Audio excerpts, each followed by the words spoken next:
நமக்காக கொடுக்கப்பட்டிருக்கிற இன்றைய தலைப்பு, இயேசு கிறிஸ்து நம்மளை ஆசீர்வதிப்பதாக. நீங்கள் கர்த்தரை இயேசுவை நேசிக்கிறீர்களா? அல்லேலூயா. நீங்கள் கர்த்தரையும் இயேசுவையும் நேசிக்கிறீர்களா? சத்தமே இல்லையே. அல்லேலூயா. நேசிக்கிறேன், நேசிக்கிறேன். அல்லேலூயா. நேசிக்கிறேன், நேசிக்கிறேன். அல்லேலூயா. இயேசு அப்படிதான் கேட்டார்ல. இயேசு யாரை பார்த்து கேட்டாரு? பேதுருவை பார்த்து தான் கேட்டாரு, நீ என்னை நேசிக்கிறியா? நான் கேட்டேன். அதுக்கு பேதுரு என்ன சொன்னாரு? ஆமா ஆண்டவரே. நீங்க என்ன சொல்லணும்? அல்லேலூயா. அல்லேலூயா. இயேசுவை நீங்கள் நேசிக்கிறீர்களா? அல்லேலூயா. நேசிக்கிறோம். ஆமென். நேசிக்கலாம் வந்து என்ன பண்ண மாட்டோம்? கர்த்தரை நேசிக்கலாம் இந்த இடத்துல வந்து உட்கார மாட்டோம். கர்த்தரை நேசிக்கிறதுனால, இயேசுவை சொந்த ரட்சகராக ஏற்றுக்கொண்டதுனால நாம் இங்க வந்து என்ன பண்ணிருக்கிறோம்? இயேசுவை ஆராதிக்க வேண்டும், தேவ வார்த்தையை கேட்க வேண்டும் என்று அவளோடு கூட இன்றைக்கு கம்யூனிட் நாளில இன்னைக்கு எப்படியாச்சும் போயிட்டு மழையில் நைட்லாம் ஜெபம் பண்ணியிருப்போம் இல்ல? ஐயோ ஆண்டவரே, நாளைக்கு கம்யூனின் இயேசுவின் சரீரத்தையும் ரத்தத்தையும் நாங்கள் ருசிக்கவும் பானம் பண்ணுவோம், எங்களுக்கு கொஞ்சம் நேரம் கொடுங்க ஆண்டவரே, 2 மணி நேரம் எங்களுக்கு போதும், அந்த ஆராதனையில் நாங்கள் கலந்து கொண்டு எப்படியாச்சும் உங்களுடைய சரீரத்தையும் ரத்தத்தையும் நாங்கள் என்ன பண்ண போறோம்? புசிக்கவும் பானம் பண்ணுவோம், எங்களுக்கு திரும்ப தாங்க ஆண்டவரே, நேரத்தை ஒதுக்கி கொடுங்க ஆண்டவரே. இன்னைக்கு ஜெபம் பண்ணுங்க. எத்தனை பேரு? அல்லேலூயா. அல்லேலூயா. எந்த அளவுக்கு நாம் ஆயத்தம் உள்ளவர்களாக இருக்கிறோம் பாருங்க. இயேசுவை நேசிக்கிறோம். ஆமென். இயேசுவை நேசிக்கிறதுனால தான் நாம் இந்த மழையும் காலத்தையும் பொருட்படுத்தாமல் தேவனை ஆராதிக்கும்படியாக இத்தனை கோடி ஜனங்கள் நம்ம மத்தியில், நம்ம தேவனுடைய மத்தியில வந்திருக்கிறோம். ஆமென். கர்த்தர் உங்களை ஆசீர்வதிப்பாராக. ஆமென். இயேசுவின் இடத்துல நேரத்தை செலவிடுங்கள். நீங்க என்ன நேசிக்கிறீங்களா? நான் கேட்கும்போது இயேசுவின் இடத்துல பேதுரு நேரத்தை செலவிட்டான். அல்லேலூயா. அல்லேலூயா. அதே போல அவருடைய வார்த்தையை தியானிக்கணுமா? இயேசு கிறிஸ்து சொன்ன வார்த்தைகள் எல்லாம் பேதுரு கவனம் வைத்து பேசினாராம். அல்லேலூயா. அவருடைய வார்த்தையில கவனம் வச்சாராம். அப்படியே அவருடைய நுகம், அவருடைய நுகத்தை நம்ம ஏற்றுக்கொள்ள வேண்டும். அவருடைய வழி, அவர் எப்படி வாழ்ந்தார், அவருடைய வாழ்க்கையில என்னென்ன நமக்கு சொன்னார் என்பதை, அவருடைய நுகத்தை நம்ம ஏற்றுக்கொள்ளும் போது நாம அவரை புரிந்து கொண்டு விசுவாசிக்கணுமா? அல்லேலூயா. இயேசு கிறிஸ்துவை நாம் புரிந்து கொண்டு கீழ்ப்படிந்து விசுவாசிக்கும் போது கர்த்தர் நம்மளை ஆசீர்வதிப்பார். அல்லேலூயா. முதல்ல நம்ம கீழ்ப்படிகிற முறையை நாம தேவனிடத்திலிருந்து கற்றுக்கொள்ள வேண்டும். அல்லேலூயா. பிதாவாகிய தேவனுக்கு முழுமையாக இயேசு கிறிஸ்து கீழ்ப்படிந்தார். அல்லேலூயா. முழுமையா அவர் சொன்ன எல்லா காரியத்துக்கும் கீழ்ப்படிந்து அப்படியே கர்த்தர் இந்த பூமியில வாழ்ந்தார். அப்படியே வாழ்ந்தார். ஒரு இவி கூட, ஒரு பிசகு கூட பிசகவே இல்லை. அல்லேலூயா. ஆதாமின் ஏவாளின் தேவனாகிய கர்த்தர் பூமியில ஒரு ஏதேன் தோட்டத்துல எல்லா கனிகளையும் கொடுத்து அங்க தேவனுக்கு கீழ்ப்படிய வேண்டும் என்று, அவர் சொன்ன வார்த்தைகளுக்கு கீழ்ப்படிய வேண்டும் என்று ஆதாமின் ஏவாளையும் எடுத்துட்டு போயிட்டு ஒரு நல்ல தோட்டத்துல விட்டார். அல்லேலூயா. கீழ்ப்படியணும் சொல்லி அவர்கள் கீழ்ப்படிந்தார்களா என்று பார்க்கும்போது வேதம் அவர்கள் கீழ்ப்படியவில்லை என்பதை அங்கே உதாரணமாக காட்டப்படுகிறது. அவர்கள் கீழ்ப்படியாததுனால மனித குலத்திற்கு எல்லாருக்கும் என்ன வந்துச்சாம்? பாவம் வந்துச்சு. அல்லேலூயா. ஒரே மனிதன் மூலமா எல்லாருக்கும் என்ன வந்துச்சு? பாவம் வந்துச்சு. அல்லேலூயா. அங்கே இயேசு கிறிஸ்து யோர்தான் நதியில அவருடைய ஊழியத்தை ஆரம்பிக்கும் போது தேவனாகிய பிதாவாகிய தேவன் அவரை இயேசு கிறிஸ்து இந்த பூமிக்கு வந்த நோக்கத்தை நிறைவேற்றுவதற்கு அவர் ஆரம்பிக்க போகிற அந்த ஊழியத்துல தேவனாகிய கர்த்தர் முதல்ல முழுக்கு ஞானஸ்தானத்தை தேவனுக்கு கொடுக்கும் போது பரிசுத்த ஆவியானவராக அவருடைய சரீரத்தின் மேல, தோளின் மேல அமர்ந்ததாக வேதம் அங்கு சொல்லுது. அல்லேலூயா. அப்போ பரிசுத்த ஆவியானவருடைய துணையோடு அங்க ஆதாம் ஏவாள் ஒரு ஏதேன் தோட்டத்துல, ஒரு குளிர்ச்சியான தோட்டத்துல, ஒரு நல்ல இடத்துல எடுத்துட்டு போயிட்டு அவர்களை கீழ்ப்படிய வேண்டும் என்று தேவன் அங்க ஆயத்தப்படுத்தினார். ஆனால் இயேசு கிறிஸ்துவையோ வனாந்தரத்துக்கு பரிசுத்த ஆவியானவரால் என்ன பண்ணாராம்? ஏவப்பட்டு வனாந்தரத்துல சோதிக்கும்படியாக கொண்டு போனான். அல்லேலூயா. பிசாசானவனை ஆதாம் ஏவாளை எங்க சோதித்தாங்கன்னா ஏதேன் தோட்டத்துல, ஒரு குளிர்ச்சியான இடத்துல, ஒரு நிம்மதியான இடத்துல, ஒரு சந்தோஷமான இடத்துல அவர்களை சோதித்தார். ஆனால் இயேசு கிறிஸ்து சோதிக்கப்படுகிற இடம் எப்பேற்பட்ட இடம் என்று பார்க்கும்போது கரடு மேலான மலைகள் காடுகளாய் ஒரு மனாந்தரமான இடம். அல்லேலூயா. ஒரு மனாந்தரமான இடத்துல ஒரு மனிதனை, ஒரு மனித கோலத்தில் இருக்கிற ஒரு கர்த்தராகிய இயேசு கிறிஸ்துவை கொண்டு போய் பரிசுத்த ஆவியானவர் துணையோடு பிசாசானவன் சோதிப்பானால் எந்த அளவுக்கு அவன் தேவர்களை ஒரு இந்த ஜனங்கள் மீட்கப்படக்கூடாது என்று அவர் வந்த நோக்கம், இந்த ஜனம் பாவப்பட்ட ஜனத்தை, பாவம் தேவனுடைய ஜீவனை இழந்த ஜனத்தை மீட்கும் பொருட்டாக வாக்கு கொடுத்தபடி தேவனாகிய கர்த்தர் இயேசு கிறிஸ்து இந்த பூமியில அனுப்பி அவர் செய்ய போகிற காரியத்துக்கு தடையை உண்டு பண்ணுகிறான் பிசாசு. அல்லேலூயா. என்ன தடை ஏற்படுத்துகிறான் என்றால் பாவத்தில் விழுந்த ஜனங்களை, உண்மையான தேவனுடைய ஜீவனை இழந்த ஜனங்களுக்கு விடுதலை கிடைக்க கூடாது. அல்லேலூயா. அப்ப அந்த பிசாசு பேசுறான் ஆண்டவர் இடத்துல. பிசாசு பேசும்போது சில காரியங்கள் எல்லாம் ஆண்டவருக்கு முன்னாடி நிறுத்தி சொல்றான். அல்லேலூயா. அதெல்லாம் ஆண்டவர் வேத வசனத்தின் மூலமாக பிசாசுக்கு விலங்க செய்து பிசாசை ஓட வைக்கிறார். அல்லேலூயா. எனக்கு பின்னாடி போ சாத்தானே சொல்லி அதட்டி அவனை வெளியே அனுப்புறது. அல்லேலூயா. அப்பவே தெரிஞ்சிச்சு நம்மளுக்கு விடுதலை. அல்லேலூயா. அப்பவே நம்மளுக்கு தான் ஆயிடுச்சு விடுதலை. அல்லேலூயா. இதுல எந்த சந்தேகமும் இல்லை. விடுதலை பெற்ற நாம், விடுதலை பெற்ற நாம், விடுதலையில நாம சரியா இருக்கிறோமா, சரியான காரியங்கள் சபையில செய்கிறோமா, நம்ம விடுதலை பெற்று பாவத்திலிருந்து, சாபத்திலிருந்து, கண்ணுக்கு தெரியாத பாவம், கண்ணுக்கு தெரியாத சாபம், இது எல்லாவற்றிலிருந்து விடுதலை பெற்றுக்கிறோமானா பெற்றுட்டோம் கண்டிப்பா. அதுல எதற்கான சந்தேகமும் இல்லை. அல்லேலூயா. அது எப்படி நாங்க தெரிஞ்சுக்கிறது? நித்திய ஜீவன் இயேசு கிறிஸ்து வருவார்னா நீ மரித்திருந்தால் உயிரோடு எழுந்துக்குவ. அல்லேலூயா. சபையில இருந்தா மறுரூபமாக்கப்பட்டு அவர்களுக்கு பின்னாக கடந்து போவ. இது மன்னிக்கப்பட்ட சாபங்கள் மன்னிக்கப்பட்டதுக்கு உண்டான அடையாளம். அல்லேலூயா. கர்த்தராகிய இயேசு கிறிஸ்து உனக்காக ஜீவன் கொடுத்ததை, உனக்காக ரத்தம் சிந்தினதை தேவனாகிய கர்த்தர் வரும்போது கண்டிப்பாக அது வெளிப்படும். ஆமென். அது எந்த விதமான சந்தேகமும் கிடையாது. ஆமென். அப்பேற்பட்ட நாம், அப்பேற்பட்ட நாம் இந்த இடத்துல எப்படிப்பட்டவர்களாக இருக்கிறோம்? எப்படிப்பட்ட ஊழியங்களில் நாம் ஈடுபடுவோம்? தேவனுக்கு எப்படிப்பட்ட காரியங்களை நாம் செய்கிறோம்? அல்லேலூயா. மார்க் 2வது அதிகாரம் முதல் வசனத்திலிருந்து 12வது வசனம் வரையும் நாம வாசிக்க போகிறோம். அல்லேலூயா. நிறுத்தி பொறுமையா மைக்ல வாசிங்க. கர்த்தர் நல்லவராகவே இருக்கிறார். அதுக்கு முன்னாடி, அதை வாசிக்கிறதுக்கு முன்னாடி கண்களை மூடி நம்ம செபிக்கலாம். நமக்காக கொடுக்கப்பட்ட வாக்கு தத்துவத்திற்காக. அல்லேலூயா. வாக்கு தத்துவத்தை வாசித்துட்டு நம்ம இந்த செய்திக்குள்ள போகும்போது கண்டிப்பாக நமக்கு ஒரு விளக்கம் புரியும். ஆமென். கர்த்தர் நல்லவர். கண்களை மூடி செபிக்கலாம். வானத்தையும் பூமியையும் உண்டாக்கின சர்வலோகத்துக்கு அதிபதியான எங்கள் தேவாதி தேவனே, உம்மை நன்றியோடு துதிக்கிறோம். இந்த 12ஆம் மாதத்துல ஆண்டவரே 11 மாதங்கள் கண்ணிமையை போல பாதுகாத்த தேவன் ஆண்டவரே, இந்த 12வது மாதத்துல இந்த முதல் தேதியில இந்த கம்யூனிட்டி நாளில எங்களுக்காக கொடுக்கப்படுகிற இந்த வாக்கு தத்துவத்துக்காக உடைய சமூகத்துல வந்து சுபிக்கிறோம். ஆண்டவரே கர்த்தர் அந்த வாக்கு தத்துவத்தின்படி, உடைய வார்த்தைகளின்படி எங்கள் வாழ்க்கையில் ஒரு பெரிய மாற்றங்களை கர்த்தர் உண்டு பண்ண வேண்டும் என்று ஆண்டவர் அந்த வாக்கு தத்துவத்தின்படி என் வாழ்க்கையில அப்பேற்பட்ட காரியங்களை கர்த்தர் செய்து முடிக்கும்படியாக சுபிக்கிறேன். தேவ ஆவியானவர் கிரியை செய்யுங்க. இயேசு கிறிஸ்துவின் நாமத்தில் வேண்டிக் கொள்கிறேன். கிருபையாய் ஜெபிக்கிறோம் நல்ல பிதாவே. ஆமென். ஹல்லேலூயா. ஹல்லேலூயா. ஹல்லேலூயா. எரேமியா தீர்க்கதரிசன புத்தகம் 31வது அதிகாரம் 13வது வசனத்தை நம்ம வாசிக்கலாம். அப்பொழுது கன்னிகைகளும், அப்பொழுது பெண்களும், வாலிபரும், கன்னிகைகளும் வாலிபரும், முதியோரும் கூட ஆனந்த களிப்பாய் மகிழ்வார்கள். ஆனந்த களிப்போடு மகிழ்வார்கள்.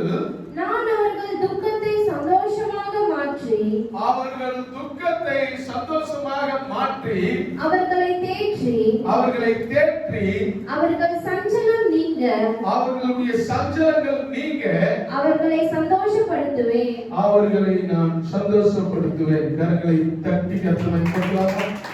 ஹalleluya. கன்னி பெண்களே, வயதானவர்களே, முதியவர்களே, வாலிபர்களே, குடும்ப தலைவர்களே, குடும்ப தலைவிகளே, கர்த்தர் சொல்லுகிறார், உங்களை சந்தோஷப்படுத்தும்படியாக தேவன் வாக்கு கொடுக்கிறார். ஹalleluya. வாசிங்க இன்னொரு முறை அந்த வசனத்தை. அப்பொழுது கன்னிகைகளும் வாலிபரும் முதியோரும் கூட ஆனந்த களிப்பாய் மகிழுவார்கள். நான் அவர்கள் துக்கத்தை சந்தோஷமாக மாற்றி அவர்களுடைய துக்கத்தை, நம்ம துக்கம் இருக்கும்ல, வாலிபருக்கு ஒரு துக்கம் இருக்கும், கன்னிகைகளுக்கு ஒரு துக்கம் இருக்கும், முதியவர்களுக்கு ஒரு துக்கம் இருக்கும். குடும்பத்தை குறித்து, என் குடும்பத்தை எப்படி நடத்த போகிறேன், என் குடும்பத்தின் தேவை எப்படி சந்திக்கப்படும். வாலிபர் நினைப்பாங்க, சரியான வேலை இல்லை, அப்பா அம்மாவுக்கு சரியான சம்பளத்தை எப்படி கொண்டு போய் சேர்க்கிறது, எப்படி அவங்க குடும்பம் நடத்துவாங்க, ஒரு கவலை, ஒரு துக்கம். அதே போல கன்னிகைகளுக்கு நல்லா படிச்சிருக்கிறோம், ஒரு நல்ல வேலை இல்லை, ஒரு ஏற்ற நேரத்தில் திருமணம் நடக்கணும், அதுக்கு அப்பா அம்மாவுக்கு நம்ம தேவைகள்லாம் சந்திக்கப்படணும் ஆண்டவர் சொல்லி ஒரு சில கவலைகள் எல்லோருக்கும் இருக்கும். ஹalleluya. யாருக்கும் எந்த கவலையும் இல்லைன்னு சொல்லவே முடியாது. ஆமென். அப்போ அந்த வேதம் சொல்லுகிறது, உன் துக்கத்தை சந்தோஷமாக மாற்றி அவர்களை தேற்றி அவர்கள் சஞ்சலம் நீங்க அவர்களுடைய சஞ்சலங்கள் நீங்க அவர்களை சந்தோஷப்படுத்துவேன். கரங்களை தட்டி கர்த்தரை கொண்டாடுவோம். ஆமென். ஹalleluya. ஹalleluya. கடைசி மாதத்துல உன் துக்கத்தை சந்தோஷமாக மாற்ற போகிறார். இதோடு கண்ணீரோடு கூட நீ 11 மாதங்கள் கடந்து வந்திருக்கலாம். இந்த 11 மாதங்கள் நான் என்ன செய்யறதுனே தெரியவில்லை என்று கூட கலங்கி இருக்கலாம். வரப்போகிற நாட்களை குறித்து கூட நீ கவலைப்படலாம். வருகிற வருஷத்தை குறித்து நீ கவலைப்படலாம். நான் என்ன செய்ய போறேன்னு தெரியலையே, நான் ஒரு காரியத்தை செய்ய வேண்டும் என்று விரும்பி கொண்டிருக்கிறேனே, இப்பேற்பட்ட காரியத்தை நான் எப்படி செய்து முடிக்க போகிறேன் என்று எனக்கு தெரியவில்லையே. கர்த்தருடைய சமூகத்தில் வந்து நில்லு. ஹalleluya. தேவன் உன் ஜெபத்தை கேட்கிறவர், உன் கூக்குரலை கேட்கிறவர். அன்னாளின் ஜெபத்தை கேட்ட தேவன், தாவீதின் ஜெபத்தை கேட்ட தேவன். ஹalleluya. ஹalleluya. உன் ஜெபத்தை கேட்பார், உன்னுடைய தேவைகளை சந்திப்பார், உன்னுடைய பொருளாதாரத்திலே கர்த்தர் உன்னை உயர்த்துவார். உன்னை தள்ளப்பட்ட நிலையில நீ காணப்படலாம், ஒதுக்கப்பட்ட நிலையில காணப்படலாம், குழியில தள்ளப்பட்ட நிலையில கூட நீ காணப்படலாம். காசுக்காக உன்னை தள்ளி விட்டு கூட இருக்கலாம். ஹalleluya. வளர விட்டு கூட இருக்கலாம், காணாமல் போக கூட வைத்திருக்கலாம். ஹalleluya. ஆனால் என் தேவனாகிய கர்த்தர் உன்னை கைவிடுவதில்லை. ஆமென். ஒருபோதும் கைவிட மாட்டார். யாக்கோபு எகிப்துக்கு போறதுக்கு கொஞ்சம் சஞ்சலப்பட்டார். யோசேப்பு எகிப்துல இருந்துட்டு பாரம் சொல்லி ரதங்கள் எல்லாம் அனுப்புறாரு. அதுல வந்து வரும்போது வழியில சாப்பிடறதுக்கு பசி தீண்டி எடுக்காம, போகும்போது எல்லாத்தையும் ரதங்களில ஏற்றி அங்க இருக்கிற ஜனங்கள் எல்லாம் வண்டியில வருவதற்கு உண்டான வழிகளை யோசேப்பு தன்னுடைய எஜமான் பார்வோன் கிட்ட சொல்லி ரதங்களெல்லாம் அனுப்புறாரு. ரதங்களெல்லாம் அனுப்பி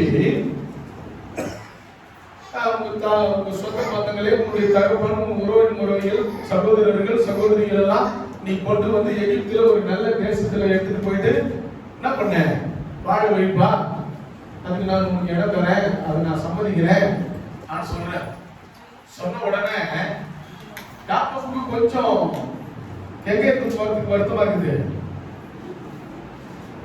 கானான்ல இருந்து எகிப்துக்கு போறதுக்கு கொஞ்சம் வருத்தமா இருக்குது. ஏன்னா ஆண்டவர் அவர்கிட்ட சொல்லி இருக்கிறார், நான் ஆபிரகாமின் ஈசாக்கின் தேவன், நீ பரதேசியா திரிகிற இந்த இடத்தை உனக்கு நான் கொடுப்பேன், சொந்தமாக கொடுக்க போறேன்னு சொல்லி வாக்கு கொடுத்திருக்கிறார். நமக்கு இருந்து போயிட்டா இந்த இடம் கிடைக்குமோ கிடைக்காதோ, ஆண்டவர் வாக்கு கொடுத்திருக்கிறாருன்னு சொல்லி அந்த இடத்துல இருந்து அவர் வரதுக்கு என்ன பண்றாரு, கொஞ்சம் மாறாரு, தடுக்கிறாரு. அதுக்கு ஆண்டவர் அங்க சொல்றாரு, என்ன தெரியுமா சொல்றாரு, நீ எகிப்துக்கு கிளம்பி போ,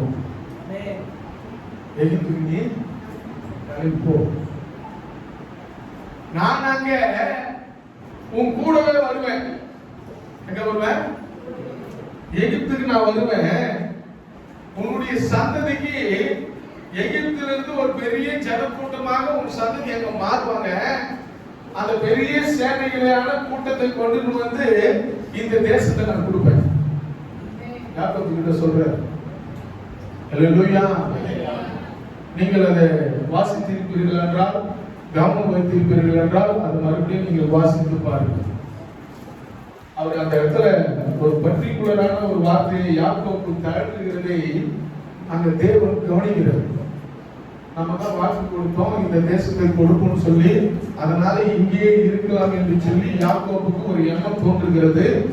இந்த சந்ததிக்கு இந்த தேசத்தை கொடுக்கும் போது ஆபிரகாமுக்கு ஒரு வாக்கு கொடுத்திருக்கிறார் ஆண்டவர், உன் சந்ததி 400 வருஷம் அந்நிய தேசத்துல அடிமைகளாக இருப்பார்கள். அதுக்கப்புறம் தான் யாருன்னா கொடுப்பேன், இந்த தேசத்தை சுதந்திரமாக கொடுப்போம் சொல்லி இருக்கிறாரு. அத யாக்கோபுக்கு நினைவு கூறும்படியாக உன் சந்ததி அங்க கொண்டு போகிறது. அல்லேலூயா. நீ பயப்படாத, நான் உன் கூட வருவேன். அந்த வசனத்தை எடுத்துட்டீங்களா? ஆதியாகமத்துல நான் உன் கூட வருவேன்னு சொல்றாரு. எடுத்துட்டீங்களா?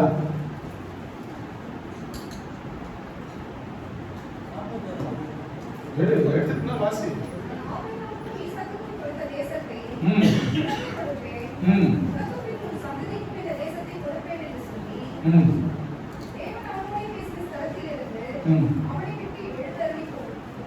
அந்த வசனம் இல்ல சிஸ்டர்.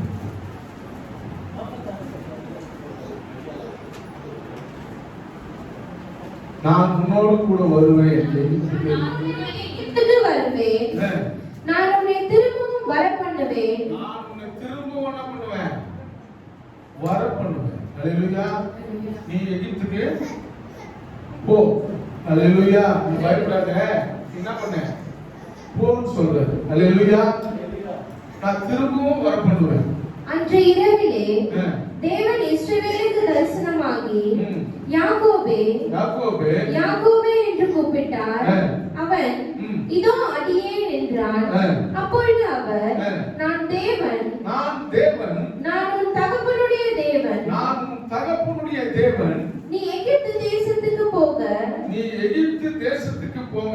பயப்பட வேண்டாம், அங்கே உன்னை பெரிய ஜாதியாக்குவேன், உன்னை பெரிய ஜாதியாக்குவேன், நான் உன்னுடனே எகிப்துக்கு வருவேன், நான் உன்னோடு கூட எங்க வருவேன். எவ்வளவு பெரிய வார்த்தை பாருங்க. நீ பயப்படாத, நான் உன் கூட எங்க வருவேன், எகிப்துக்கு வருவேன். அல்லேலூயா. ஒரு பெரிய ஆணித்தரமான ஒரு உத்தரவாதத்தை கர்த்தர் தருகிறார். எவ்வளவு பெரிய நம்பிக்கை அங்க ஊட்டுகிறார் பாருங்க. அந்த நம்பிக்கை ஊட்டுகிற தேவன் உன்னோட என்னோட கூட இருக்கிறார். அல்லேலூயா. அந்த நம்பிக்கையை ஊட்டுகிற தேவன் உன் கூடவும் என் கூடவும் இருக்கிறார். கலங்காத, எதை குறித்தும் பயப்படாத. என் தேவனாகிய கர்த்தர் உன்னை கைவிடுகிற தேவனே அல்ல, உன்னை ஒருபோதும் கைவிட மாட்டார். ஆமென். ஒரு நாள் உன்னை விட்டு விலகவும் மாட்டார். ஏன்னா வாக்கு கொடுக்கிறவர் தேவனாகிய கர்த்தர். வாக்கு கொடுக்கிறவர் மனிதன் அல்ல, நம்மை உண்டாக்கினவர். அல்லேலூயா. நம்மை உண்டாக்கின தேவன் வாக்கு கொடுப்பாரானால் வாக்கு மாறாதவராய் இருக்கிறார். அந்த வாக்கு மாறாதவருக்கு நாம் எப்பேற்பட்டவர்களாக இருக்கிறோம். அல்லேலூயா. நாம் எப்பேற்பட்டவர்களாக இந்த பூமியில இருக்கிறோம் என்பதை நாம் உட்கார்ந்து அமர்ந்து யோசித்து பார்க்கும்போது தேவனுக்கு பிரியமான காரியங்களை செய்கிறோமா இல்லையா? அல்லேலூயா. அல்லேலூயா.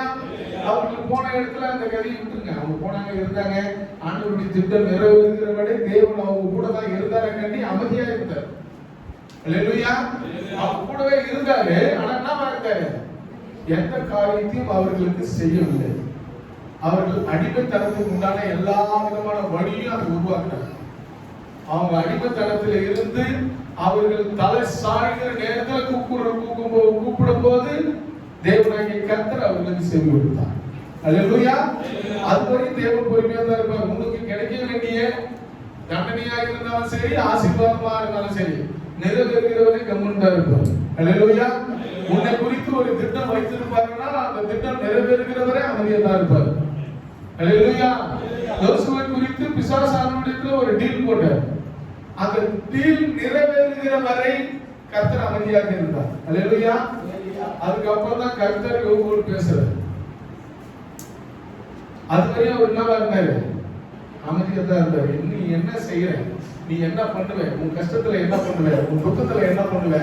உன் செயல்பாடுகள் குறைந்து விட்டால், உன் ஆஸ்திகள் குறைந்து விட்டால், உன் செல்வம் குறைந்து விட்டால், உன்னுடைய போக்குவரத்துகள் குறைந்து விட்டால், உன்னுடைய சரீரங்கள் குறைந்து விட்டால், குன்றி விட்டால், நீ என்ன செய்வ தேவனுக்கு முன்பாக என்பதை தேவன் பார்த்து கொண்டுதான் இருக்கிறார். அல்லேலூயா. கவனமா இருக்கணும். வாயை திறந்து கூட நம்ம தேவனிடத்தில் என்ன பண்ணிடக்கூடாது? அவரை குறை சொல்லி விடக்கூடாது, அவரை தூசித்து விடக்கூடாது. அல்லேலூயா. நிறைய பேர் சொல்லுவாங்க, அவங்க மனைவி கூட, யோபுடைய மனைவி கூட பாருங்க, தேவனுக்கு கீழ்ப்படியாம அவங்க தேவனை தூசித்து சீவனை வர்றான்னு சொல்றாங்க. ஆனா நிறைய பேர் சொல்லுவாங்க. அல்லேலூயா. அவங்க பட்ட பாடு அவங்களுக்கு தான் தெரியும். இல்ல,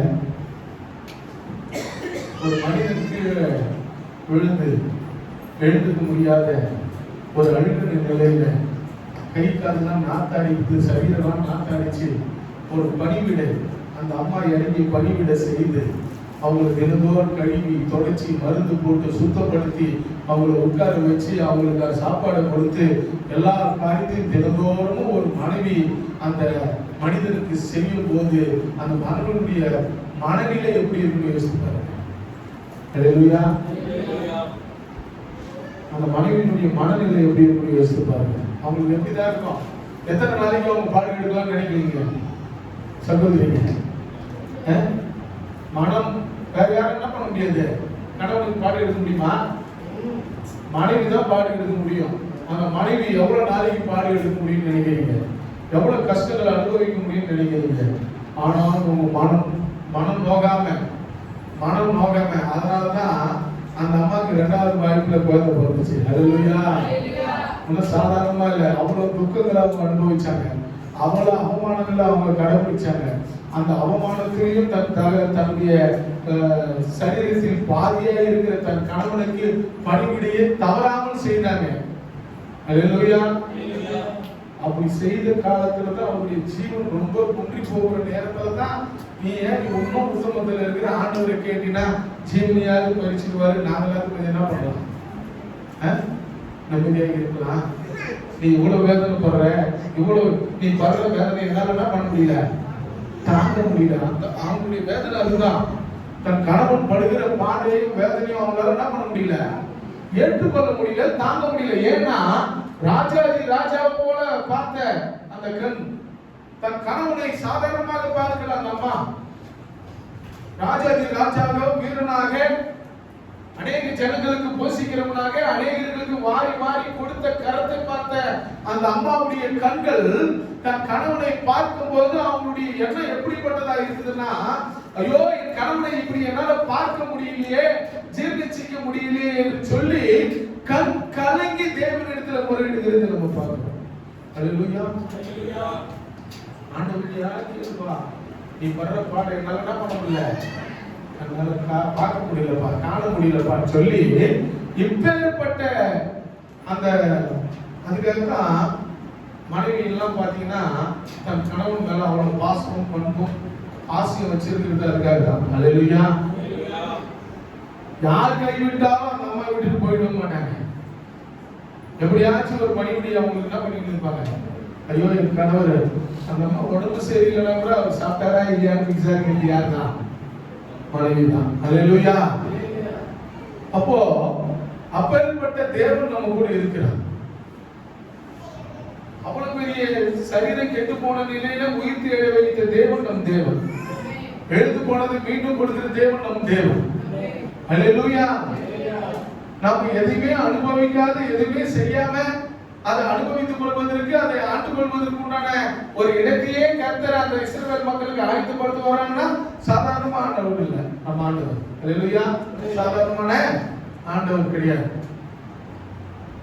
பரதேசியா அந்த இடத்துல தங்க வந்த ஜனத்துக்கு நான் சுதந்திரமா கொடுக்கணும் வாக்கு கொடுத்த தேவன் நம் தேவன்.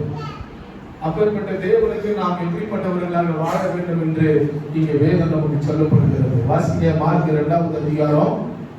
சில நாட்களுக்கு பின்பு அவர் மறுபடியும் கப்பர்நகூமுக்கு போனார். அவர் மறுபடியும் எங்க வந்தாரா? கப்பர்நகூமுக்கு போனார்.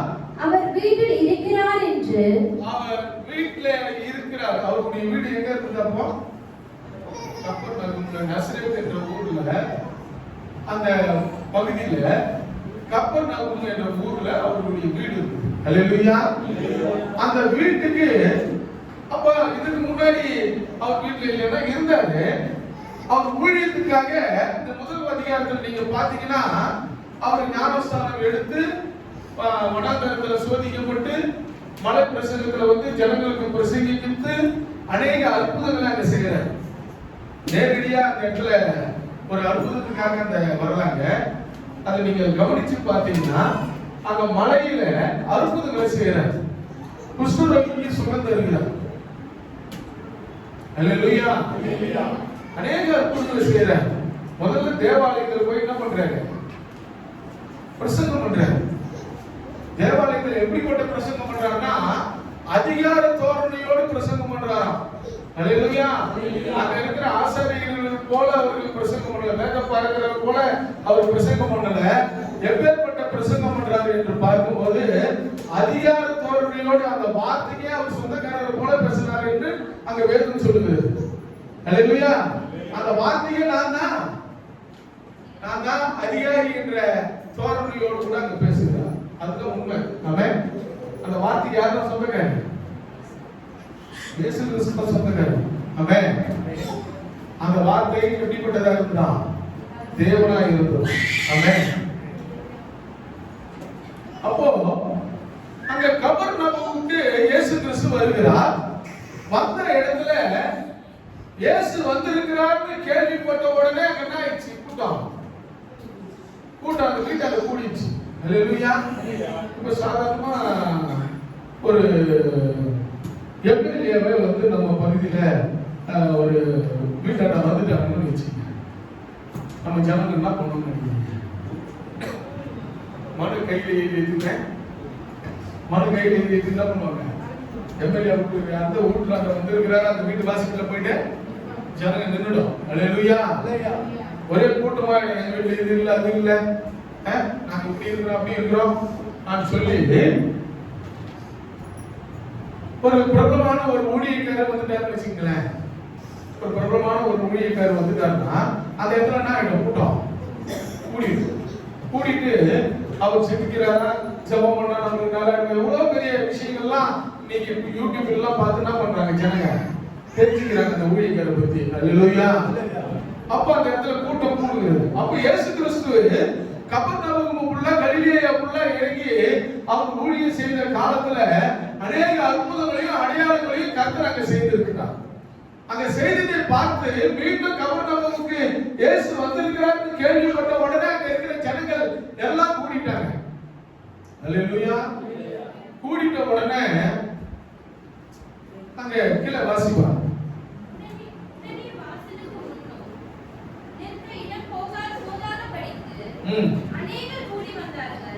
அங்க இடம் போதாதபடிக்கு அநேகர்கள் கூடி வந்தார்கள். அவர்களுக்கு என்ன பண்ணாரா? வசனத்தை போதிச்சு இருக்கிறார். வந்த ஜனங்கள் சும்மா விடல, வார்த்தையை சொல்லி இருக்கிறார். பேசுகிறது வேதாகமத்துல என்ன வார்த்தை அன்னைக்கு போதித்து இருப்பாரு நீங்க நினைக்கிறீங்க? 5 ஆகமங்களையும் அவங்களுக்கு போதித்துக் கொண்டிருந்தார். அல்லேலூயா. 5 ஆகமங்களையும் அவர் என்ன பண்ணாரா? போதித்தார் என்று வேதம் சொல்லுது. அல்லேலூயா. அந்த போதனையை போதித்துக் கொண்டிருக்கும் போது தேவனுடைய வார்த்தைகளை சொல்லி இருக்கும் போது இப்படி இருக்கணும், நீங்க இப்படி இல்லையே, ஏன் நீங்க விலகி இருக்கிறீங்க, வார்த்தைக்கு கீழ்ப்படியாம இருக்கிறீங்க நான் சொல்லி போதனையை போதித்துக் கொண்டிருக்கும் போது அங்க ஒரு 4 பேர் செய்யற ஒரு காரியத்தை பாருங்க. வாசிங்க. அப்போது 4 பேர் பாருங்க. அப்போது 4 பேர் விசுவாசம் உள்ளவங்க. எத்தனை பேருங்க? விசுவாசம் உள்ளவங்க எத்தனை பேரு? 4 பேர். நம்ம சபையில ஜன கூட்டத்தை சேர்க்கணும், இயேசுவான ஜனத்தை எப்பவுமே சேர்க்கணும்னு எத்தனை பேருக்கு வரும்? சபையில எப்படியாச்சும் வருஷத்துல ஒருத்தரையாவது நம்ம சுவிசேஷத்தை சொல்லி வியாதியோடு இருக்கிறவர்களை பார்த்து, கண்ணீரோடு இருக்கிறவர்களை பார்த்து, துக்கத்தோடு இருக்கிறவர்களை பார்த்து, பலவீனமா இருக்கிறவர்களை பார்த்து எப்படியாச்சும் ஒரு ஆளியாவது நாம் இயேசுவிடத்துல கொண்டு போய் சேர்த்துடணும் சொல்லி எத்தனை பேர் விசுவாசம் உள்ளவர்களாக இருக்கிறோம்? ஹல்லேலூயா. எத்தனை பேர் நம்ம பார்த்திருக்கிறோம்? எத்தனை பேர் பார்த்து இயேசு நல்லவர், இயேசு உங்களை நேசிக்கிறார், இயேசு உங்களை ஆதரிக்கிறார், இயேசு உங்களை அழைக்கிறார், இயேசு உங்களை விடுவிக்க போகிறார், இயேசு உங்களுக்கு சமாதானத்தை தர போகிறார் சொல்லி எத்தனை பேருக்கு நாம ஒரு கைப்பிடியை கொடுத்து அவங்களுக்கு ஒரு சுவிசேஷத்தை அறிவிச்சிருக்கோம்? ஹல்லேலூயா. நாம் எத்தனை பேருக்கு இப்படிப்பட்ட காரியங்களை செய்வோம்? ஆனா இந்த 4 பேர் பாருங்க, வியாதியா படுத்து கிடக்கும் நண்பன். எத்தனை நண்பர்களுக்கு நாம இயேசு பத்தி சொல்லி ஒரு நண்பரை கூப்பிட்டு வந்திருக்கோம்? இயேசுவாங்க, என்னுடைய நண்பன் இப்படி சீரழிஞ்சு போயிருக்கிறான், வேலை இல்லாம இருக்கிறான், கண்ணீரோடு இருக்கிறான், துக்கத்தோடு இருக்கிறான், அவன் குடும்பம் கஷ்டப்பட்டு கொண்டு இருக்கிறது, கவலையோடு கூட இருக்கிறது, அந்த வீட்டுல சமாதானம் இல்லாமல் இருக்கிறது. அந்த சமாதானத்துக்கு இயேசு கிறிஸ்துவிடத்தில் போனா அந்த சமாதானம் கிடைக்கும் என்று சமாதானம் பெற்று இருக்கிற நீயும் நானும் எத்தனை பேர் சொல்லி இருக்கிறோம்?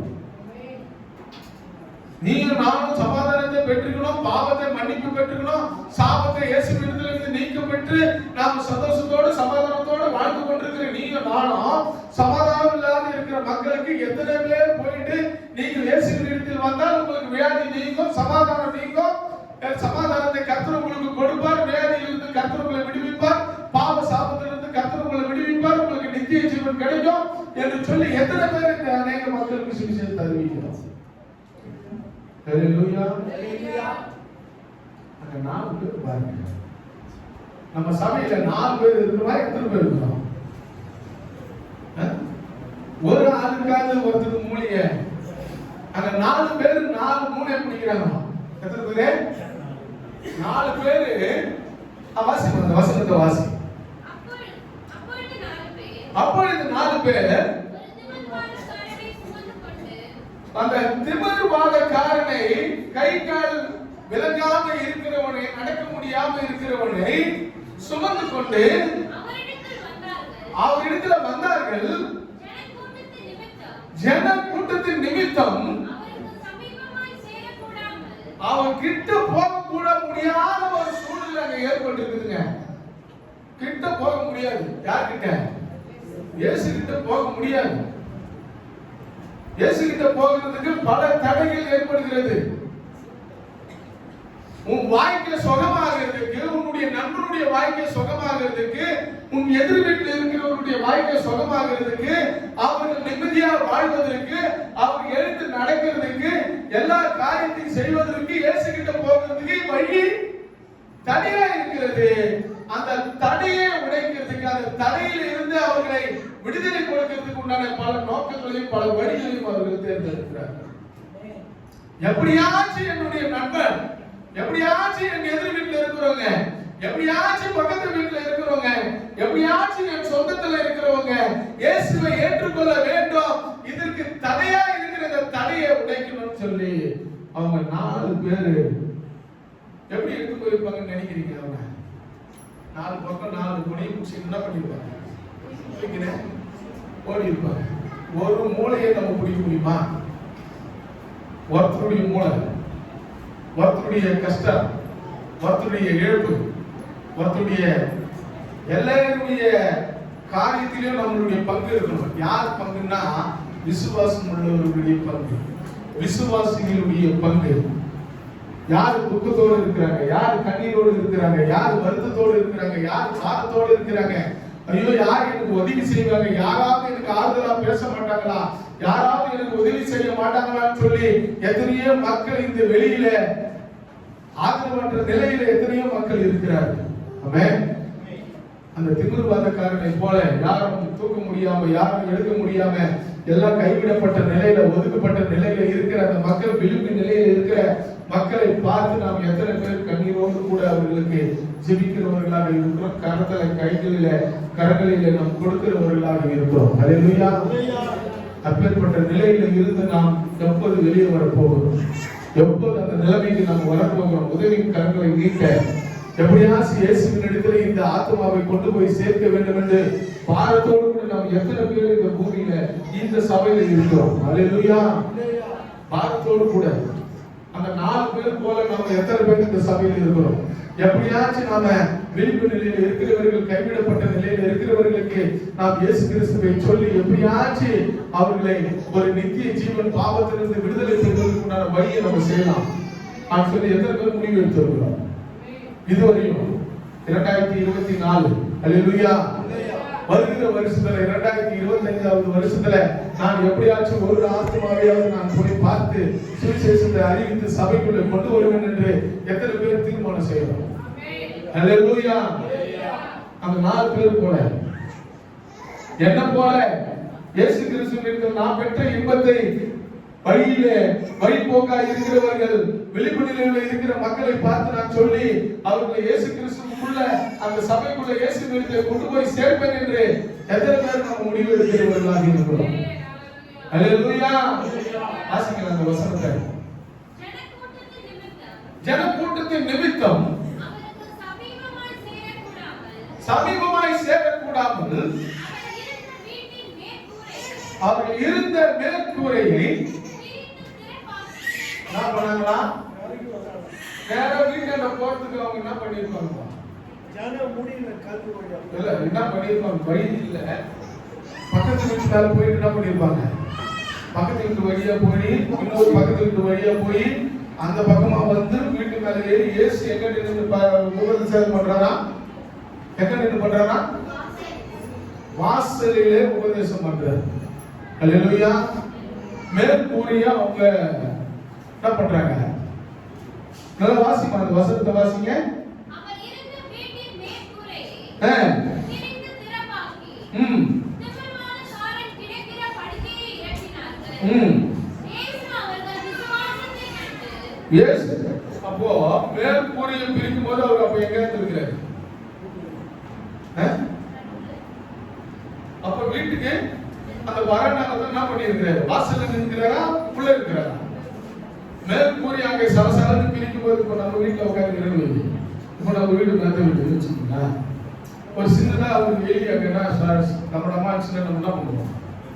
எங்க வீட்டுல ஒரு அணியில் கூத்தாக்குது உள்ள சத்தம் போட்டு கேட்குது. அல்லேலூயா. அது என்ன பண்றோம்? நம்ம சத்தத்தை கவனிக்கிறோமா இல்லையா? என்ன கத்துன்னு கேட்கிறோமா இல்லையா? இது என்ன உருட்டுது? தூங்கினே இருப்போம். நல்லா நைட்டு பூனை வந்து உருட்டோம், சத்தம் கேட்டு ஏந்து வருமா வர மாட்டோம்? ஏந்து வருவோம். ஆனா இயேசு கிறிஸ்து அங்க நின்று மக்களுக்கு உபதேசம் பண்ணி கொண்டு இருக்கிறார். என்ன பண்ணிட்டு இருக்கிறாரு? வசனத்தை போதித்துக்கிட்டு இருக்கிறாரு. போதிச்சுட்டு இருக்கும்போது ஒரு இடையூறு பண்ணா, இப்ப சாதாரணமா நான் பிரசங்கம் பண்ணிட்டு இருக்கேன், உங்க குழந்தை அழுதுன்னா நான் என்ன சொல்லுவேன்? குழந்தை தூக்கிட்டு என்ன பண்ணுமா? கொஞ்சம் பிராக்டிகலா இதான் நடக்கும். இயேசு கிறிஸ்துவும் போதனை பண்ணிட்டு இருக்கும்போது அங்கன்னா அவருக்கு சலசலன்னு ஒரு சலசலப்பு ஏற்படுது. உள்ளாங்க அந்த ஓலையை பிரிக்கிறது எப்படி இருக்கும்? கலக்கு குறுக்குன்னு என்ன பண்ண அர்த்தம் என்ன பண்ணுவாங்க? அவங்களுடைய அவசரம் இயேசுவனை எப்படியாச்சும் எடுத்து போய் என்ன பண்ணிடணும்? எடுத்து போய் சேர்த்துடணும், அவ்வளவுதான். அது என்னதான் பண்ணிக்கோட்டா அவரு? எனக்கு விசுவாசம் அவர் இடத்துல போன சரி ஆயிட்டு விசுவாசம் இருக்கு 4 பேருக்கு. அந்த 4 பேருக்கு இருக்கிற விசுவாசம் நம் சபையில ஒவ்வொருவருக்கும் இருக்குமானால் கண்டிப்பாக ஆடுகள் குட்டி போடணும். மேய்ப்பன் குட்டி போடுவாரா? ஆடுகள் குட்டி போடணும். ஆடுதான் குட்டி போடணும். மேய்ப்பன் மேய்க்கிறதோடு சரி, தீனி போடுறதோடு சரி, ஆடுதான் போடணும். ஆனா இங்க இந்த 4 பேரு இயேசுவிடத்துல இவனை எப்படியாச்சும் கொண்டு போய் சேர்த்து சுகம் பெற்று விடணும். இவனுடைய ஆசை. என் நண்பன் வழியில பார்த்திருப்பாங்க, இவங்க கேள்விப்பட்டிருப்பாங்க, இதுக்கு முன்னாடி நடந்த அதிசயங்கள், குஷ்டரோகிகளை சுகமாக்குறத பார்த்திருப்பாங்க, மலப்பிரசங்கத்துல எத்தனையோ வியாதிக்காரர்களை சுகமாக்குறத பார்த்திருப்பாங்க.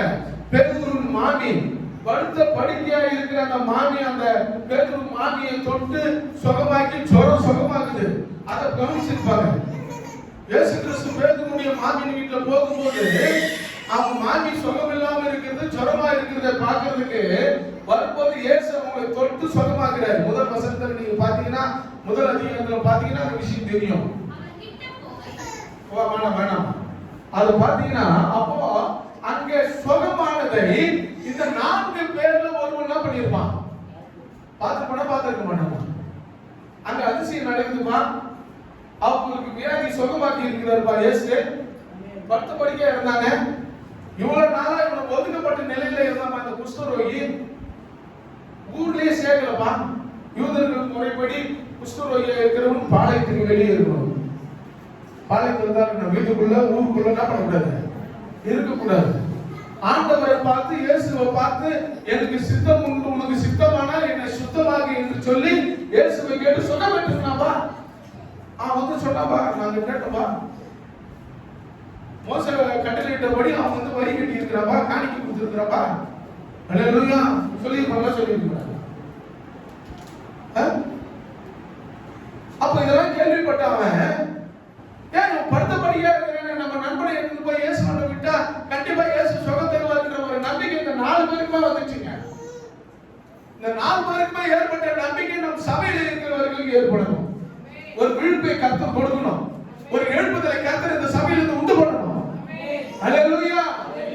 அப்பேற்பட்ட காரியத்தில் ஈடுபட்ட அந்த 4 பேர் போல நாமும் ஈடுபடுவோமானால், செயல்படுவோமானால் கர்த்தர் பெரிய அற்புதங்களை, அடையாளங்களை நம் கிராமத்திலே, நம் பகுதிகளிலும், நாம் வசிக்கிற இடத்திலே கர்த்தர் அற்புதம் செய்வார்.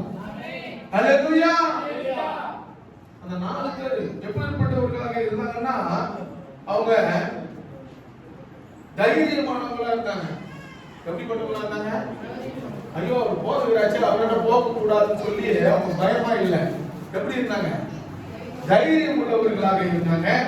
வீட்டு கூலியை பிரிச்சுட்டா திட்டுவாங்களே, நம்மளை அடிப்பாங்களோ என்னவோ, அதை மறுபடியும் செய்யறதுக்கு கூலி கேட்பாங்களே, அது மெட்டீரியல் கேட்பாங்களேன்னு சொல்லி அதை பத்தி அவங்களுக்கு என்ன இல்லை, பயம் இல்லை, கவலை இல்லை, பயம் இல்லை. தைரியமானவர்களாக இருந்தாங்க. ஒரு காரியத்தை செய்யறதுக்கு தைரியம் முதல்ல வேணும். அல்லேலூயா. அப்ப அவங்க தைரியம் உள்ளவர்களாக இருந்தார்கள் என்று தெளிவா தெரியுது. அல்லேலூயா. அடுத்தது எப்படிப்பட்டவர்களாக இருந்தாங்கன்னா, புத்திசாலியா இருந்தாங்க. எப்படி இருந்தாங்க? புத்திசாலியா இருந்தாங்க. கண்டிப்பா ஆண்டவர்கிட்ட போனா சுகம் கிடைக்கின்ற ஒரு நம்பிக்கை உள்ளவர்களாகவும் இருந்தாங்க. விசுவாசம் உள்ளவர்களாக இருந்தாங்க. அல்லேலூயா. அல்லேலூயா. இந்த நல்ல ஒரு பண்பு உள்ள ஒரு மனிதனா இருந்தாங்க. இவன் இனிமே போய்க்க மாட்டான், செத்து தொலைக்க போடான்னு சொல்லிட்டு விட்டுட்டு போகிற அளவுக்கு அவங்க மனது உள்ளவர்கள் இல்ல, பண்பு உள்ளவர்களாக இருந்தாங்க. எப்படியாச்சும் இவங்க என்ன பண்ணணும், காப்பாற்றணும்ன்ற எண்ணம் உள்ளவர்களாக இருந்தாங்க. அல்லேலூயா. வழியில துணிச்சுக்கிட்டு, கீழே அடிபட்டு துணிச்சுக்கிட்டு இருக்கிறவனை பார்த்து வழிபோக்கன் விட்டுட்டு போகிற அளவுக்கு அவங்க என்ன வரல. ஒரு கல் நெஞ்சக்காரனா இல்ல. இவனை எப்படின்னா காப்பாற்றணும்ன்ற எண்ணம் உள்ளவங்களா தான் இருந்தாங்களே கண்டி, விட்டுட்டு போயிடணும்ன்ற எண்ணம் அவங்களுக்கு இல்லவே இல்லை. அல்லேலூயா. அப்போ அவங்க அடக்கம் உள்ளவர்களாக இருந்தாங்க, பண்பு உள்ளவர்களாக இருந்தாங்க. நாம எப்படிப்பட்டவர்களாக இருக்கோம்? பண்பு உள்ளவர்களாக, அடக்கம் உள்ளவர்களாக, கிறிஸ்துவ நாமம் துஷ்டிக்கப்படாதபடி நம்ம வாழ்க்கையில நாம இருக்க வேண்டும் என்று தேவன் விரும்புகிறார். அப்பேற்பட்ட விசுவாசம் நமக்குள்ள இருந்தா நம்மளை பார்த்து கிறிஸ்தவர்கள் என்று சொல்லுகிற அளவுக்கு நம்ம ஒழியிருக்கோம். அல்லேலூயா.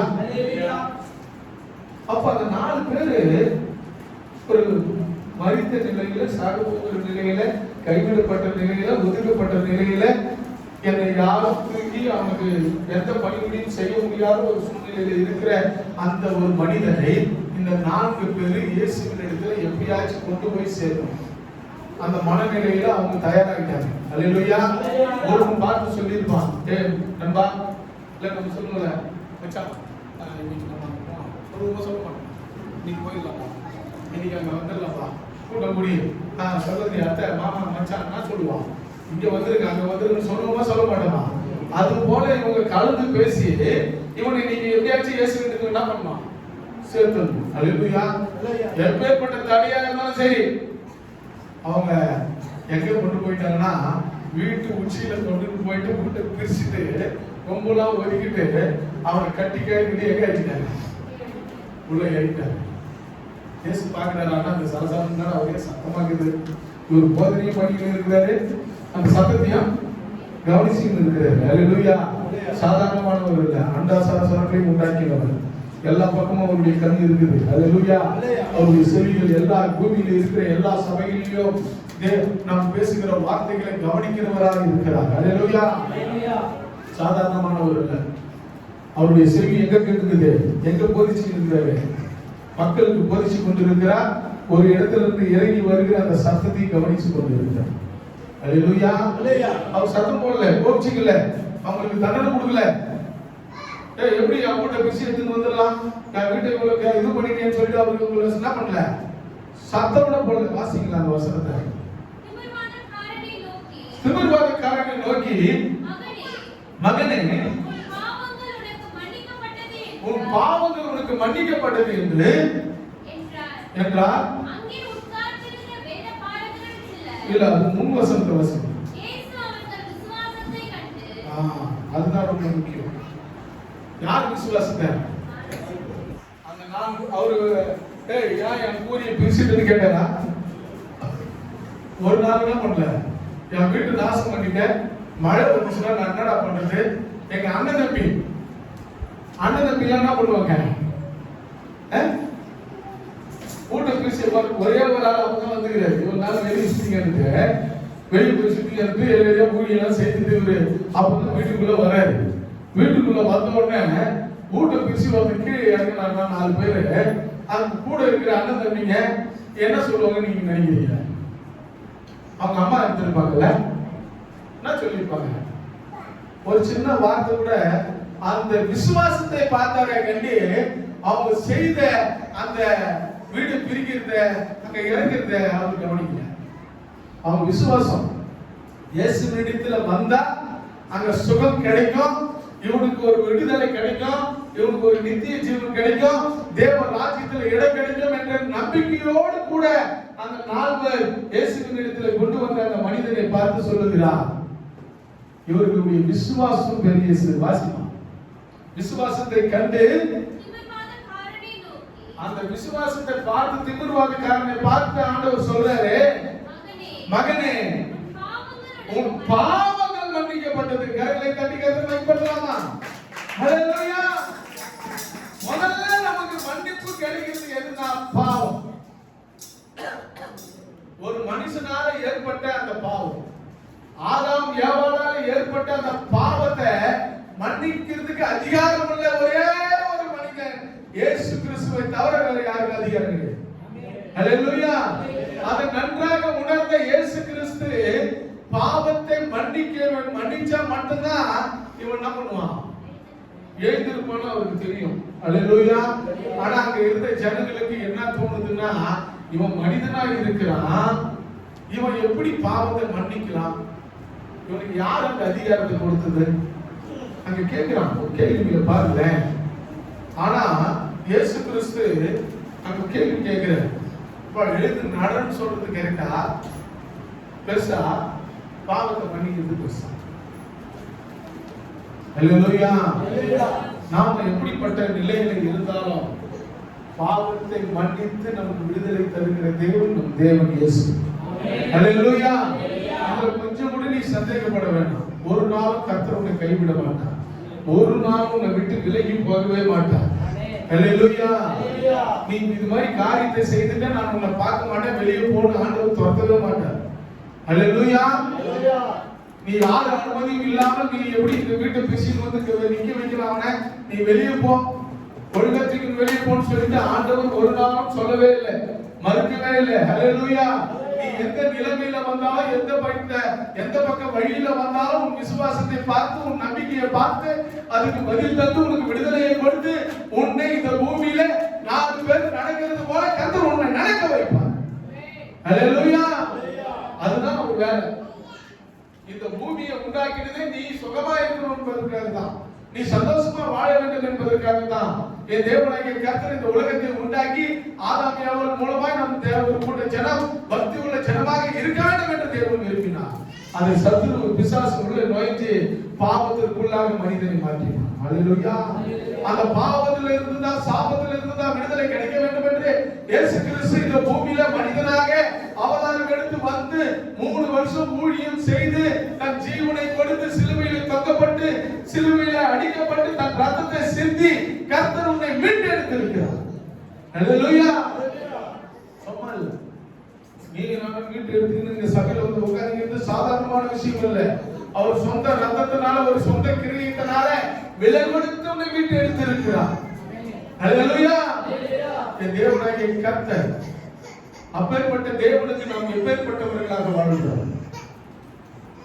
ஜீவனையை கொடுத்த தேவனுக்காக நீ என்ன பணிவிடை செய்து கொண்டிருக்கிறாய்?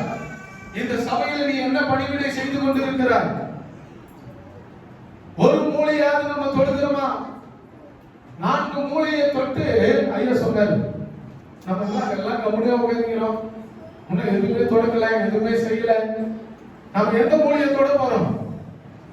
எந்த 4 பேர் ஏந்த மூலையை தொட்டு அவனை திரும்பி போய் சொகத்தை கொடுத்திருக்கிறாங்களே, இயேசு கிறிஸ்துவின் ஆரோக்கியத்தை வர வச்சிருக்கிறாங்களே, சமாதானத்தை வர வச்சிருக்கிறாங்க, அவங்க குடும்பத்துக்கு ஒரு பெரிய மகிழ்ச்சி வந்திருக்குது, என் படுத்த படுக்கையா இருந்த என் மகன் சுகமாகிட்டு அந்த குடும்பம் சந்தோஷப்பட்டு இருக்குது, அந்த குடும்பத்துக்கு ஒரு பெரிய நம்பிக்கை, ஒருவனால ஒரு குடும்பம் ரட்சிப்புகளாக மாறி இருக்கும், பக்கத்து வீடு ரட்சிக்கப்பட்டிருக்கும், அதை கண்டவர்கள் ரட்சிக்கப்பட்டிருப்பார்கள், அதை கேள்விப்பட்டவர்கள் ரட்சிக்கப்பட்டிருப்பார்கள். நம்ம வாழ்க்கையில என்ன செய்து கொண்டிருக்கிறோம்? எப்பேற்பட்ட நிலையில எப்பேற்பட்ட வழியில் நம்ம வாழ்ந்து கொண்டு இருக்கிறோம்? கவனிச்சு பாரு, யோசித்து பாரு. நம்ம உட்கார்ந்து அப்படியே கம்முன்னு உட்கார்ந்து தேவனுடைய வார்த்தையை கேட்டுட்டு போயிடுமா? இல்ல இயேசு கிறிஸ்துவுக்காக நாம் ஜீவனை கொடுத்ததற்காக நாம் மறுவாழ்க்கை கொடுத்ததற்காக நாம் என்ன செய்து கொண்டிருக்கிறோம்? ஹல்லேலூயா. பாவத்தில் இருந்த உன்னை என்னை மீட்டு எடுத்து மறுவாழ்வு கொடுத்த தேவன், நித்திய ஜீவன் 1000 வருஷம் நம்மளை ஆள போகிற தேவனோடு நாம் எப்படி போக போகிறோம், எப்படி விசுவாசிக்க போகிறோம் என்று யோசித்துக் கொண்டிருக்கிறோமா? இல்ல இந்த பூமியில நாம் எப்படி அழிந்து போகிற இந்த காரியங்களுக்காக வாழ வேண்டும் என்று யோசித்துக் கொண்டிருக்கிறோம்? அநேக மக்கள் அழிந்து விடக்கூடாது, கைவிடப்பட்டு கூடாது, ஒருவர் ஒதுக்கி விடப்படக்கூடாது என்று சொல்லிதான் இயேசு கிறிஸ்து இன்றைக்கு தாமதித்துக் கொண்டிருக்கிறார். உன்னை என்னை அழைத்த நோக்கம் என்ன? அநேக ஜனங்களுக்கு போய் நீ சுவிசேஷத்தை அறிவிச்சு அவர்களை சீடர்களாக மாற்றி இந்த சபையில வந்து உட்கார வைத்து அவர்கள் வரும்போது, இயேசு கிறிஸ்து வரும்போது அவர்கள் வர வேண்டும். அதுக்காக தான் உனக்கு நீ ஆயத்தப்படுத்தி சபையில கொண்டு வந்திருக்கிறார்.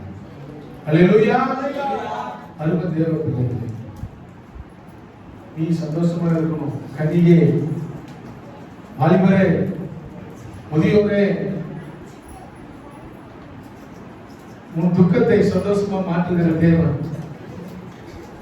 உன் எதிர்காலத்தை சிறப்பாக மாற்றுகிற தேவன், உன் எதிர்காலம் சிறப்பாக அமைய வேண்டும் என்று விசுவாசிக்கிற தேவன், அதை பார்த்து சந்தோஷப்படுகிற தேவன். உன் வாழ்க்கை சிறப்பாக அமைஞ்சா உன் தாய்தார்கள் சந்தோஷப்படுவார்கள். அது போல என் தேவனாகிய கர்த்தர் சந்தோஷப்படுகிறவர். அல்லேலூயா. நீ அதை அமைச்சுக்கணும். அதை சரியாக அமைத்துக் கொள்வதற்கு தேவனிடத்தில தேவனுடைய வார்த்தைக்கு முதலாவது தேவனுடைய ராஜ்யத்தின் நீதியை தேர்ந்தது போல இந்த வார்த்தையை நீங்கள் தெரியும். அதுதான் சங்கீதம் 1. அல்லேலூயா. அதனால இன்னைக்கு கர்த்தர் கொடுத்தார். உண்மையிலே நான் சங்கீத பகுதியை கொண்டு வரல, ஆனா இதுக்கு ஏற்றது போல நமக்கு என்ன வார்த்தையை தேவன் கொடுத்திருக்கிறாரோ அந்த வார்த்தைக்கு ஏற்றது போல சங்கீத பகுதி இங்க அமைஞ்சிச்சு. அல்லேலூயா. இரவும் பகலும் கர்த்தருடைய வேதத்தை தியானமாய் இருக்கிற மனுஷன் பாக்கியவான். நீ இரவும் பகலும் தேவனுடைய வார்த்தையை கேட்டு அதை தியானிக்கும் போது உன் வழிகளை கர்த்தர் மாற்றுவார். உன் எதிர்காலத்தை சிறப்பாக அமைய செய்வார். உன் பிள்ளைகளுடைய வாழ்க்கை சிறப்பாக அமையும். ஹல்லேலூயா. நீ கையிட்டு செய்கிற வேலைகளை வியாபாரத்தை கர்த்தர் ஆசீர்வதிப்பார். அநேக ஜாதிகளுக்கு நீ கடன் கொடுப்பாய். ஹல்லேலூயா. நீ என்ன பண்ண மாட்ட, கடன் வாங்காத இருப்ப. அப்படிப்பட்ட வாழ்க்கை கர்த்தர் உனக்கு கொடுக்க போகிறார். ஆமென். அப்பேற்பட்ட வாழ்க்கை உங்களுக்கு அமைய வேண்டும் என்றால் நீ இயேசுவினிடத்தில் எத்தனை பேரை கொண்டு வந்திருக்கிற? எத்தனை பேருடைய வாழ்க்கையில நீ ஒளிவிளக்கை ஏற்றி வச்சிருக்கிற? எத்தனை பேருடைய வாழ்க்கையில இந்த புண்ணியமா வந்தா என் வாழ்க்கையில ஒரு பெரிய மாற்றம் ஏற்பட்டது என்று எத்தனை பேர் சொல்ல வச்சிருக்கிற? எத்தனை பேருக்காக நீ ஜெபம் பண்ணி இருக்கிற? அல்லேலூயா. நாம எல்லாத்தையும் யோசித்து பார்ப்போமானால் 2025ல கண்டிப்பாக நம்ம ஊழியம் எப்படிப்பட்டதா இருக்க வேண்டும் என்று பார்க்கும்போது விளிம்பு நிலையில் இருக்கிற மக்களை நாம் பார்க்கிறவர்களாய், அல்லேலூயா, கைவிடப்பட்ட நிலையில் இருக்கிற மக்களை நாம் பார்க்கிறவர்களாக இருக்கணும். துரத்தி விடப்பட்ட மக்களை பார்த்து அவர்களுக்கு ஆறுதல் சொல்கிறவர்களாக இருக்கணும். காயப்பட்டவர்களை பார்த்து அவர்களுக்கு காயம் கட்டுகிறவர்களாக இருக்கணும். அல்லேலூயா. ஏசாயா 60:20 வாசிங்க, முடிச்சிருங்க.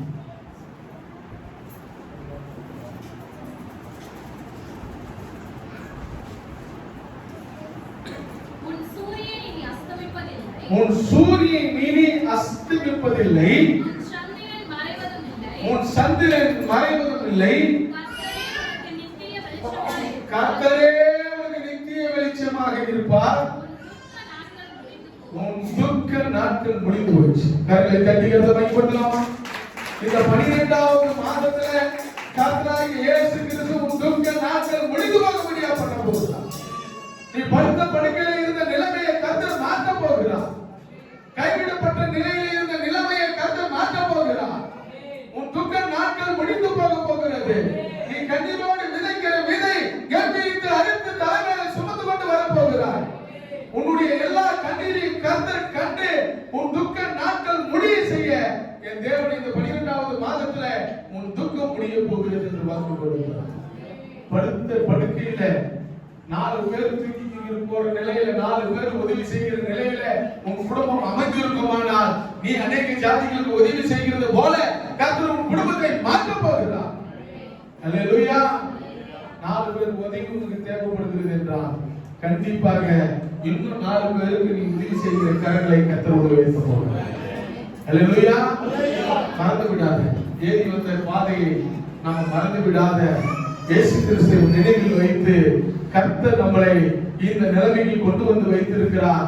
நான் பசியோடு இருந்தேன், கண்ணீரோடு இருந்தேன், கைவிடப்பட்ட நிலையில இருந்தேன், விளிம்பு நிலையில இருந்தேன்.